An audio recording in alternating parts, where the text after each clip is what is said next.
turabifuriza umugoroba mwiza cyane abanywanyi b'ibiganiro byacu abatwumviriza muherereye hirya no hino ku isi mu bice bigiye bitandukanye. Turabahaye ikaze abatwumviriza nga kuri no muresha kure yacu ari nayo yanyu ya Burundi News TV, imbonesha kure imwe rudende ibandanya kubashikiriza amakuru akomeye cyane, amakuru yihuta agezweho aravugwa mu bigendanye n'umutekano, politike, diplomasi ndetse n'ibindi bigiye bitandukanye. Turabahaye ikaze rero mu makuru agezweho muri uno mwanya canke muri rino joro, aho tugiye kurabira hamwe rero ido nido ry'amakuru akomakomeye cyane, by'umwihariko dore ingingo nkuru tugiye kubashikiriza canke se turaza kugenda turibandaho mu kiganiro cyo kuri uyu wa kane kwigenekerezo ya 24 gitugutu 2024. Mwese ndabahaye ikaze. Nga mu gihugu cy'u Burundi, leta y'u Burundi yongeye gutakambira umuryango umwe bw'uburaya eho mu rwego rwo kugira ngo babadohoreze cyangwa se babakuriraho ibihano byafatiwe bamwe mu bayobozi bagiye batandukanye nga mu gihugu cy'u Burundi guhera mu mwaka wa 2015 ubwo nga mu gihugu cy'u Burundi habaga imivurungatanyo cyangwa se ibikorwa bigiye bitandukanye nkuko amakuru yama aradushikira, by'umwihariko ndetse bamwe bakiyamiriza ikiringo ca gatatu cyo muri Petero Nkurunziza, hakaza kubaho rero ibigendanye no guhonyora by'umwihariko agateka kazina muntu abayobozi bamwe na bamwe ndetse n'abategetsi bagiye batandukanye nga muri kino gihugu cacu ciza cy'u Burundi baragiye bafatirwa ibihano nkuko amakuru yama aradushikira. Mu bafatiwe ibihano rero bigiye bitandukanye, by'umwihariko harimo abategetsi bagiye batandukanye nga mu gihugu cy'u Burundi, harimo nka Gervais Nderakobuca by'umwihariko asanzwe ari umushikiranganje wa mbere nga mu gihugu cy'u Burundi, uyu nguyu ibihano bye byaravuyeho, ndetse hari n'abandi bagiye batandukanye, ariko gushika ubu ngubu by'umwihariko u Burundi bwongeye gusaba ndetse no gutakambira umuryango bumwe bw'uburaya rero by'umwihariko eho gukuraho ibihano bikomakomeye cyane bakomeje kugenda barashyira abayobozi bagiye batandukanye, ndetse biravuga ko umuyobozi ukomakomeye cyane asigaye muri ibihano by'umwihariko ari umwe mu bajejwe cyangwa se abarizwa mu biro bikuru rero by'iperereza nga mu gihugu cacu ciza cy'u Burundi. Biravuga ko rero by'umwihariko atarekuriwe kuba yo kwinjira cyangwa yo kandagira ku bihugu bimwe na bimwe bibarizwa muri uwo muryango umwe bw'uburaya, ndetse akiyongeraho yuko amatungo yiwe ari muri ibyo bice cyangwa mu muryango yiwe aca arafatirwa yose. Ibi biriko biragira ingaruka rero by'umwihariko ku mikorere ndetse n'ibindi bikorwa bigiye bitandukanye by'u Burundi nk'uko amakuru yamara dushikira canke amakuru akomeza kugenda aradusomera. U Burundi bwongeye gutakamba nk'uko byama biradushikira binyuze by'umwihariko muri ambasaderi w'u Burundi ngaho muri eho nk'uko amakuru yamara dushikira, akomeza kugenda aravuga ko by'umwihariko u Burundi bwamaze kugenda burisubiraho canke bwatoye ingingo yo kubahiriza agateka kazina muntu, ndetse gushika ubu ngubu bakaba bariko barakora ibishoboka byose ndetse niyo bwabaga mu rwego rwo kugira ngo by'umwihariko ibintu bibe byarushaho kugenda neza, ndetse by'umwihariko mu rwego rwo kugira ngo ibintu bibe byarushaho guca biramera neza cyane. Nubwo bihagaze gutya ariko kandi u Burundi bwarakomeje kugenda by'umwihariko burakomeza kugenda buraregwa mu mabara menshi, ndetse by'umwihariko n'ibibazo bigendanye no guhonyanga ndetse no kutubahiriza agateka kazina muntu. Ni mu gihe kandi nga muri kino gihugu cy'u Burundi, mu gihe perezida wa Somalia aherutse nga mu gihugu cy'u Burundi mu ruzinduko yaje kugenda arakorera, akaza gusaba Evariste Ndayishimiye by'umwihariko yo kongera akamurungikira abasoda mu rwego rwo kugira ngo bakomeze kugenda by'umwihariko baragera ku ntego ndetse zo kugarukana amahoro n'umutekano muri icyo gihugu. Akaba by'umwihariko nyine ari umukuru w'igihugu ca Somalia, akaba yaragwije ingendo nga mu gihugu cy'u Burundi by'umwihariko cyane no mu bindi bihugu bigiye bitandukanye bitanga ingabo nk'uko bikomeza kugenda bigaragara. Amakuru yihuta aradushikira mu nyuma y'uko yaje kugenda arakorana ikiganiro canga ase by'umwihariko aragirana ibiganiro n'umukuru w'igihugu cacu ciza cy'u Burundi Evariste Ndayishimiye nga ku kirimba cy'umukuru w'igihugu by'umwihariko kizwi nka Ntare House. Amakuru yihuta akomeza kugenda aradushikira nuko by'umwihariko hariko harategurwa abasoda bashika ku ibata zishika muri 5 zigiye kurungikwa nga mu gihugu ca Somalia mu kugarukana amahoro n'umutekano muri icyo gihugu ca Somalia. Si igihugu cy'u Burundi gusa kigiye kurungika abo basoda, kuko n'ibindi bihugu bigiye bitandukanye by'umwihariko binakomakomeye cyane birimo nka Misiri ndetse by'umwihariko na Ethiopia n'ibindi bigiye bitandukanye byafashe ingingo yo kurungika abasoda muri ivyo bice nk'uko amakuru yama aradushikira canke nk'uko amakuru akomeza kugenda aradusomera muri rusange. Kugeza amagingo aya ngaya kandi muraza kunyemerera dukomoze no kuyandi makuru akomeje kugenda aravugwa agaruka ku butaka bwa Republika Iharanira Intwaro Rusange ya Kongo nk'uko amakuru yama aradushikira, aho by'umwihariko mu nyuma y'ingwano zikomeye cyane karabutaka ingwano karundura zaje gutwara ubuzima bw'abatari bakeya ku munsi w'ejo, byaje kwemeza ko umwari wa M23 rero ukomeje kugenda wigerurira ibice byinshi cyane bigiye bitandukanye mu nyuma yo kuvuga ko rero by'umwihariko umuhari wa M23 wamaze kwigarura ibice byo muri territoire ya Walikare. Amakuru yihuta adafise ivumbi aradusumira avuga ko by'umwihariko harimo ibice bishika muri bibiri by'ingenzi uyu muhari wamaze kugenda wigarurira canke se wamaze kugenda urafata. Ndabahaye ikaze mwese rero abanywanyi b'ibiganiro byacu abatwumviriza mwerere mu bice bigiye bitandukanye, twizere ko kubona ko muri amahoro kandi mukomeje kumererwa neza cyane. Ndabahaye ikaze abatwumviriza bari mu gihugu cacu ciza c'u Burundi, mu karere k'ibiyaga binini ndetse no hirya no hino ku isi, by'umwihariko abatwumviriza bari mu bice bigiye bitandukanye. Ndabahaye ikaze ngaha kuri Burundi News TV, imbonesha kure imwe rudende ibandanya kubashikiriza amakuru akomeye cyane, amakuru yibutsa agezweho aragaruka by'umwihariko mu bigendanye n'umutekano, politike, diplomasi ndetse n'ibindi bigiye bitandukanye. Nimba ubwa mbere ushitse ngaha rero byonda kwanditse sabone kugira ngo ucaronka amakuru n'ibiganiro byacu, ubane natwe gatanu kuri gatanu mu makuru tubandanya kugenda turabashikiriza ngaha muri kino gihugu cacu ciza c'u Burundi ndetse no hirya no hino ku isi. Ikaze tuyatangurire ngaha mu gihugu cacu ciza c'u Burundi. Imigambwe itavuga rero rumwe n'uri ku butegetsi iragaya by'umwihariko igipfungo by'umwihariko cibonekeza mwitegurwa ry'amatora ngaha mu gihugu c'u Burundi. Imigambwe irimo nka CNL, Sawanya Frodebu ndetse n'uwitwa Kodebu ndetse by'umwihariko n'indi migambwe igiye itandukanye irimo nka Iprona irababazwa n'ico rero yita igipfungo mu bikorwa rero byo gutegura amatora biriko biraba ngaha mu gihugu c'u Burundi. Hiriyamiriza rero utunenge twinshi turiko turibonekeza, igasaba umugwi seni rero kwikebuka. Iyo migambwe by'umwihariko iributsa ko rero amatora ateguwe nabi by'umwihariko yama abyara akarambaraye ubwicanyi ndetse no gutekiza inganda mu gihugu nk'uko amakuru yamara dushikira. Umugambwe CNL by'umwihariko urerekana utunenge tumwe na tumwe, uvuga ko rero umaze kubona tumwe rero muri two tunenge ni ukuntu hatowe abandika bazokwitoza by'umwihariko umugwi w'igihugu wigenga ujejwe gutegura amatora, wagirizwa ko rero worohereje abaturuka mu magambwe CNDD-FDD, bikaboneka rero bigoye ukuntu by'umwihariko batohengama, ndetse bikaba biriko biratuma byigaragaza ko CNDD-FDD yama iriko irashaka kuzongera kwibonekeza mu kugira by'umwihariko imyanya myinshi. Mu kiganiro n'abamenyeshamakuru rero umugambwe CNL ugaruka ku kiringo gito cane kibanziriza itegeko rihamagarira rero abatora kugira ngo batange rero amadosiye kubahiganirwa intebe rero z'abashinga amateka n'abagize inama ya komite. Umwanya rero w'ikiringo ntarengwa n'urutonde rw'abazokurikirana amatora inani z'imigambwe by'umwihariko n'abitoza bigenda by'umwihariko amezi ashika muri ane imbere by'umwihariko nk'uko amakuru yama aradushikira imbere y'amatora yo kwigenekerezo 15 ruheshi 2025, bihushanye by'umwihariko n'ibyo itegeko rigenga amatora rivuga by'umwihariko ko umugambwe utavuga rumwe rero n'ubutegetsi unabangamiye by'umwihariko no gucanamwo. Nestor igira uko ishaka rirarongoye uwo mugambwe by'umwihariko aravuga ko itegeko rigenga amatora rivuga mu ngingo yaryo ya 41 ko rero umwidondoro w'abazokurikirana amatora by'umwihariko umenyeshwa mu migwi ijejwe gutegura amatora mu ntara ndetse n'imiburiburi imisi 20 mbere y'amatora nk'uko amakuru yama aradushikira.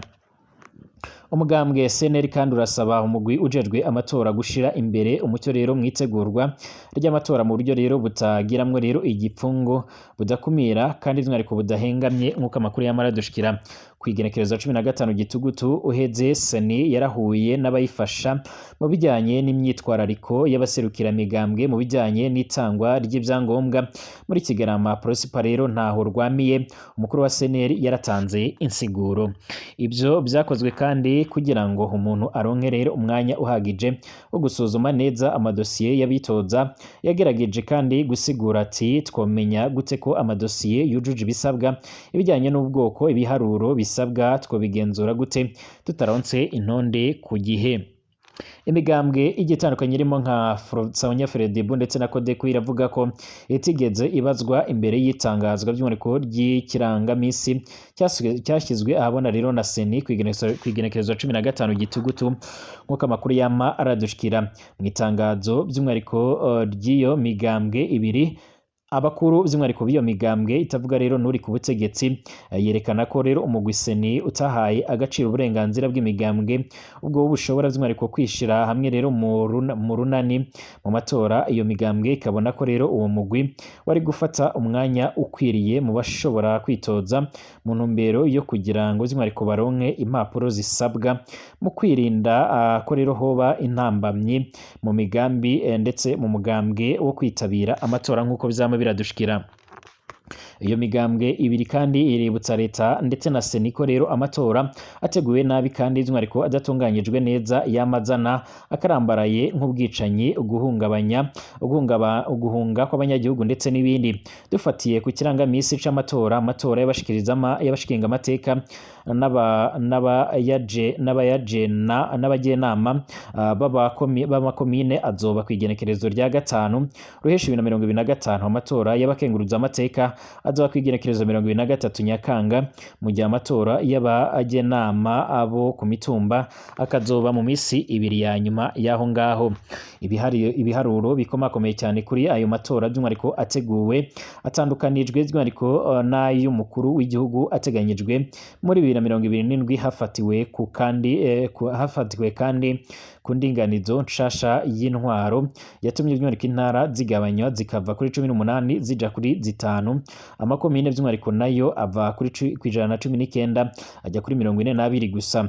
No muri CNDD-FDD ubwayo rero umugambwe by'umwihariko rwo kujya ku rutonde rurakomeye by'umwihariko cane kuko ubu ngubu hazoba amasahani makeya by'umwihariko y'iminwa myinshi cyane igomba kurya ku gihugu by'umwihariko aho rero abatowe bafise rero uburenganzira bwo kuronka inyungu rero z'umurengera kandi by'umwihariko bagakoresha ibibanza byabo kugira ngo batunge bidaciye by'umwihariko mu mategeko. Ni wo mwihwezo w'umwe rero mu bamenyesha amakuru Burundi ari mu mahanga nk'uko amakuru yama aradushikira. Benshi baragaragaza ko amatora yimirijwe nga muri kino gihugu cacu c'u Burundi ashobora kuzagaragaramo ibihe bidasanzwe ndetse abatari bakeya bakaba bariko bagaragaza ndetse baranerekana neza yuko bateye impungenge n'ibikorwa bigiye bitandukanye by'aya matora nk'uko bizama biradushikira canke nk'uko amakuru akomeza kugenda aradusomera. Kugeza amagingo aya ngaya kandi ibikomeje kugenda bigaragara canke ibikomeje kugenda biratangazwa byose birateye impungenge ndetse abatari bakeya bakaba bavuga ko ibi bibazo biriko biriyongera ku bandi bafise umugambi wo guhungabanya umutekano mu gihugu c'u Burundi, ndetse abatari bakeya bakaba bakomeza kugenda bagaragaza ndetse banerekana neza yuko by'umwihariko ibi n'ivyongera kubigendanye n'umutekano muke bishobora kuzoteza by'umwihariko imyerekano ikomakomeye cyane ndetse ishobora kuzobyara ibihe bidasanzwe nga muri kino gihugu cacu ciza c'u Burundi. Leta y'u Burundi yongeye gusaba by'umwihariko abarongoye umuryango umwe bw'uburaya rero gukurirwaho ibihano mu gihe bakomeza kugenda bagaragaza ko ibigendanye no kubahiriza agateka kazina muntu bikomeje kugenda by'umwihariko birafatwa cyangwa se bikomeje kugenda biyagera ku rugero rwiza nga mu gihugu c'u Burundi.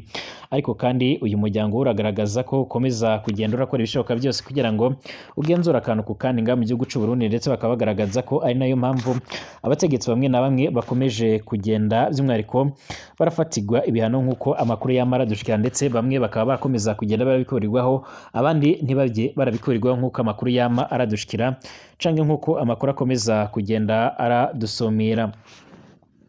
Mu gihe Burundi bwari bwiteze neza yuko by'umwihariko ibihano bimwe na ibihano kuri bamwe na bamwe by'umwihariko byagombaga kugenda birakurwaho, abatari bakeya bariko baragaragaza ndetse bakanerekana neza yuko by'umwihariko ibintu bikomeje kugenda birafata indi ntera. Yeho yagumishije ibihano ku ntwazagabo y'u Burundi nk'uko amakuru yamara dushikira. Nk'uko amakuru yamara dushikira hari ubutumwa bukomeje kugenda burajya ahabona bwatanzwe na leta y'u Burundi busaba by'umwihariko uyu muryango umwe bw'uburaya by'umwihariko ko bwaca inkoni zamba mu bikorwa bigendanye by'umwihariko no kuraba uburyo rero intwazangabo y'u Burundi yokurirwaho ibihano, ariko by'umwihariko ntacyo biratanga. Bakaba bashubijwe ko by'umwihariko bishobora kuzofata ikindi gihe nk'iki mu mwaka wa 2025. Joseph Mathias Niyonzima batazira kazungu intwazangabo mu biro bijejwe iperereza ry'u Burundi yarayongeye kufatirwa ibihano byo kudahonyoza ikirenge kiwe mu bihugu by'ubumwe bwa Buraya, nayo umutungo wiwe uhafise by'umwihariko gacura afatirwa. Ibyo biri mu itangazo by'umwihariko ubumwe bwa Buraya ryashyizweho rero umukono ku igenekerezo 21 Gitugutu mwaka wa 2024 ryagiye ahabona kuri uno wa gatatu uheze. mu kiganiro Maria Daniela Renzo ujejwe igisata cyo kumenyesha amakuru rero ku cyicaro cy'ubumwe bwa Burayi Bruxelles mu gihugu cy'Ububirigi yarahaye abamenyesha amakuru ko bagumeshijeho ibihano nk'uko amakuru akomeza kugenda aradushikira ku ntwazangabo z'u Burundi. Uyu mupfatsoni yemeze ko rero zimwe ku bumwe bwa Buraya bwasanze ko Joseph Mathias Niyonzima batazira kazungu umukozi mukuru mu biro bikuru by'iperereza yozogumishwa by'umwihariko ibyo bihano kubera imyifato yiwe. Agifatirwa rero ibihano mu mwaka wa 2015 ubumwe bwa Buraya bwamwagirije kubangamira demokarasi ndetse no gufasha kwigisha uyu umuhari witwara nk'igisirikare w'imbonerakure mu gutunganya ibikorwa rero byazo ndetse no kubaha ibigwanisho. Yemeje ko kandi mu bantu bane bari barafatiwe ibihano by'umwihariko ibi bihano hasigaye uwo Joseph Mathias Niyonzima gusa. Abandi bashika muri batatu barimo umushikiranganje wa mbere wa leta y'u Burundi General Gervais Ndirakobuca bataziranda kugarika akaba yaramaze kugenda arabikurirwaho. Ufatiye ibihano ntiyemerewe rero guhonyoza ikirenge kiwe mu bihugu bigize ubumwe bwa Buraya, hanyuma kandi amatungo yiwe canke ayo muryango wiwe ari muri ivyo bihugu bigize uwo muryango agaca arafatirwa. Uyu mukenyezi by'umwihariko haravuga ko ishiramwe ry'ubumwe bwa Buraya rigumiza ijisho ku Burundi mu bijyanye no kubahiriza uburenganzira bwa muntu ndetse no gutsimbataza idemokarasi. Mu kibazo cy'ibihano ku byerekeye rero ubutunzi Uburundi bwafatiwe by'umwihariko naho rero nyine avuga ko atakirahinduka nawe rero ibiganiro bibandanya hagati y'u Burundi ndetse n'ubumwe bwa Buraya nk'uko amakuru yama aradushikira. Uburundi burakomeje kugenda barahura n'ibibazo bigiye bitandukanye mu gihe bamwe batagiye umunwa mu kugaragaza ndetse no kwerekana neza yuko by'umwihariko ibikomeje kugenda bigaragara ndetse n'ibikomeje kugenda biratangaza ari bimwe mu bintu biteye impungenge ku bigendanye by'umwihariko n'ubukungu bw'u Burundi, aho Uburundi bakomeza kugenda bagaragaza ko impungenge ndetse n'ibibazo bakomeje kugenda barahura nabyo bigendanye n'ibura ry'ibitoro, amahera mvamakungu ndetse n'ibindi bibazo bigiye bitandukanye ari bimwe mu bintu bikomeza kugenda biraturuka ku ngaruka z'ibihano Burundi bwakomeje kugenda buranyuramo. Kugeza ubu ngubu rero by'umwihariko igikomeje kugenda kiravugwa n'uburyo Burundi bukomeje kugenda buratakamba busaba yuko rero ibyo bihano byaca birakugwaho nk'uko amakuru yama aradushikira canke aradusumira. Amakuru akomeza kugenda haradushikira Lukajenko yabwiye BBC Gahuza.com ko abasirikare ba Korea ya ruguru muri Ukraine batuma rero intambara ikomeza kugenda irafata indi ntera. Abategetsi benshi ku isi by'umwihariko bamaze imyaka ishika kuri 30 ku butegetsi. Perezida wa Belarus Alexander Lukashenko by'umwihariko yashinjwe by'umwihariko kwiba amajwi mu matora, by'umwihariko gupyinagaza abatavuga rumwe rero n'ubutegetsi nawe gusenya demokarasi ndetse n'ibindi. Nk'uko amakuru yama aradushikira Ubwongereza, umuryango w'ubumwe bw'Uburaya eho na Amerika by'umwihariko ntibyemerera nka perezida wa Belarus nk'uko amakuru yama aradushikira. Hari ikindi kintu rero ukwiriye by'umwihariko ko mumenyaho niba hari umutegetsi umwe uzi Vladimir Putin imbere n'inyuma ni Lukajenko. By'umwihariko haba bagabo bombi rero baramaze imyaka baziranye ndetse by'umwihariko baranahura mu buryo rero buhoraho ndetse inshuro nyinshi. Alexander Lukajenko by'umwihariko akaba Alexander Lukajenko rero twarahuye iruhande rw'inama n'umuryango wa Balchas w'ibihugu bifise rero ubukungu burimo kuzamuka. Arashaka ko rero by'umwihariko Belarus iba umunyamuryango nk'uko byama biratangazwa. Namusabye kugira icyo rero avuga kubivugwa ko rero Korea ya ruguru yohereje ingabo mu kurwana ku ruhande rw'u Burundi mu kurwana ku ruhande rw'Uburusiya muri Ukraine. Lukajenko yarasubije agira ati n'ubusazi. Uko muzi rero Putin ntiyagerageza na rimwe rero kwemeza ikindi gihugu gushora igisirikare cyacyo mu gikorwa rero cyihariye cy'Uburusiya muri Ukraine. Ndamubaza nti hanyuma rero ayo makuru niyemezwa ko rero ari impamo. Alexander Lukajenko yarasubije agira ati yaba ari intambwe yerekeza ku gufata indi ntera by'umwihariko kw'intambara igihe ingabo z'igihugu icyo ari cyo cyose by'umwihariko ndetse na Belarus zaba ziri ku mirongo y'imbere ku rugamba. Nubwo rero twoja mu ngwano ibi byaba ari inzira yerekeza gufata indi ntera. Ati kubera iki? Kuko rero mwebwe Abongereza n'Abanyamerika ako kanya mwahita rero muvuga ikindi gihugu by'umwihariko cyagiyemo ku ruhande rumwe by'umwihariko rero ingabo za OTAN zakohereza muri Ukraine n'abasoda. mubajije niba Vladimir Putin yarigeze na rimwe rero asaba Lukashenko gutanga abasirikare ba Belarusi bakajya kurwana mu ntambara y'Uburusiya muri Ukraine, yageze ati nta na rimwe yaba we yaba uwahoze ari minisitiri w'ingabo Sergei Shoigu yaba minisitiri w'ingabo ariho ubu Andrei Biroyova nta wigeze na rimwe rero asaba icyo kibazo cyangwa se azana icyo kibazo. Ariko Belarusi yaragize uruhare mu ntambara y'Uburusiya muri Gashyantare mu mwaka wa 2022, igitero gisesuye by'umwihariko cy'Uburusiya muri Ukraine cyagabiwe ku ruhande rumwe rero ku butaka bwa Belarusi, kuko rero uyu muperezida w'icyo gihugu yemereye Uburusiya kubikora. Lukashenko yambajije ati ubizi gute ko by'umwihariko natanze uruhushya rwo rero ubutaka bwa Belarusi bukoreshwa kwifashishwa muri ibyo bikorwa, kuko rero ubutaka bwa Belarusi bwakoreshejwe mu gutera, niko rero namubwiye. Yaragize hari imyimenyerezo yabaga by'umwihariko yakorwaga n'abasirikare b'Uburusiya babarirwa mu bihumbi byinshi. Putin yatangiye kuvana rero abasirikare by'umwihariko abo bari mu majyepfo ya Belarusi banyuze mu muhanda ku mupaka wa Ukraine nk'uko byama birashikira. Muri icyo gihe by'umwihariko mu gihe cyageze yohereza bamwe rero muri abo basirikare i Kiev mu mugwa mukuru wa Ukraine. Ndabizi ko rero bari bashotowe. Ni Putin rero bireba iby'uko rero akura ahantu abasirikare banyuze i Kiev cyangwa se by'umwihariko yashoboraga kunyura by'umwihariko cyangwa se mu bindi bice nk'uko byama biradushikira. Perezida wa Belarusi perezida wa Belarusi Alexander Lukashenko arasanzwe ari inshuti magara by'umwihariko y'uyu mutegetsi w'Uburusiya, ndetse abatari bake bakomeza kugenda bagaragaza ndetse baranerekana neza yuko by'umwihariko uyu mutegetsi by'umwihariko ari umwe mu bantu bakomeje kugenda barafatigwa cyangwa se by'umwihariko barakorana ku buryo bukomakomeye cyane. Usibye kuba abasirikare ba Korea ya ruguru bakomeje kugenda barashyirwa mu majwi rero mu kuba bariko barakora ibishoboka byose kugira ngo babashe kurabira hamwe rero uburyo boshyira iherezo ku bikorwa bigendanye n'iyo ngwano nk'uko amakuru yama aradushikira canke nk'uko amakuru akomeza kugenda aradusumira. Abatari bake bakaba bakomeza kugenda bagaragaza ko usibye kuba abasoda benshi bagiye batandukanye biganjemo abo mu gihugu by'umwihariko abo abacanshuro muri Wagner Group, biravuga ko rero hari n'abandi bamaze iminsi baratozwa muri Belarusi binjira nga mu gihugu cy'Uburusiya kugira ngo bafate intwaro berekeze ku mirongo y'imbere ku rugamba. Ibi byose nibyo bikomeza kugenda bituma perezida wa Ukraine Volodymyr Zelensky akomeza kugenda arasaba yuko by'umwihariko yo kwinjizwa mu muryango wa OTAN cyangwa se by'umwihariko agahabwa intwaro kirimbuzi nk'uko byama biradushikira canke nk'uko amakuru akomeza kugenda aradusumira.